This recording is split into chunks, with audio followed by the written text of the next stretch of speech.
Hello! If you don't live in Perth, you may have heard that Perth is currently experiencing a heatwave. If you do live in Perth, then now you know exactly what the brim of Satan's arsehole feels like. Yesterday I stepped out of the shower and wrapped my towel around my body. For a solid 2 minutes, I literally thought that my parents had installed heating rack. Then I remembered we're just in a heat wave. This weekend seems to have cooled down quite significantly, but since nobody died in the heat last week, Mother Nature has decided to drag Perth right back through Satan's fresh excrement just for round 2. If you know me, you know that I hate anything hot, including excruciatingly attractive people, because you, Anna Kendrick. My hatred of heat has inspired me to create a survival guide for those who also hate the heat and are currently in a heat wave. Step 1. Buy a packet mix. Prepare those bad boys just as the packet instructions say. Then, bypass that f***ing oven and walk straight out to your car that is literally a human oven. Pop them on the dash, and after this video you should be able to go back and they should be ready. Step number 2. Go inside and turn your aircon on. If you have aircon, just stay in there for the duration of the heat wave. Nothing can possibly go wrong. Step number 3. If you don't have aircon, or the aforementioned aircon has blown up, or like my mother, you just love the environment, either prepare to roast or just follow my next steps. Lay spread-eagled on your bed naked. Would only recommend this if you either live at home,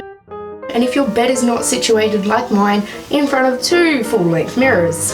Underneath your clothes, there's an endless story. Viewing your own genitals can be traumatic enough without the added stress of a heat wave. Suggestion number 2. Invest in a large container that is big enough for your own body, some water, and your sorrows. Fill that bitch up with water and ice and then sit in there for 2 to 3 days or until you feel your anus become pruny. Suggestion number 3. Go to your nearest shopping centre in, for lack of a better word, your worst clothes possible, and lay on the floor underneath an aircon vent and be grateful that the bystander effect is a real thing. You should be left alone for a solid few hours because most people are assholes and just don't give a shit. If none of these options appeal, you're basically Step number 4. Complain to literally everyone because whinging is my favourite thing to do so that I know that I am not suffering alone. Step number 5. Check your cupcakes because they'll probably be ready by now, and while you still might be crying about the heat and suffering, at least you'll be eating cupcakes while you're doing that. Step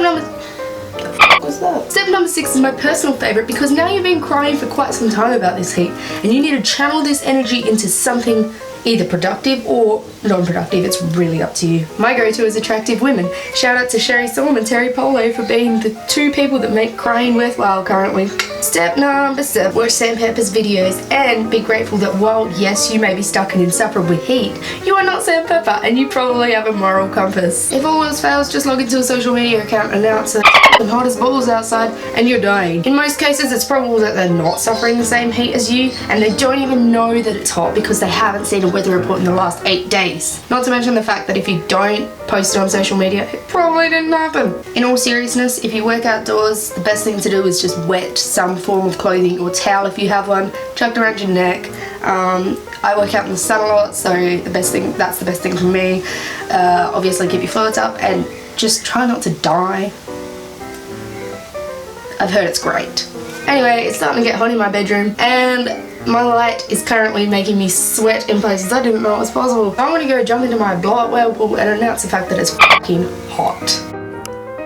Of all the places you could sit, you literally sit there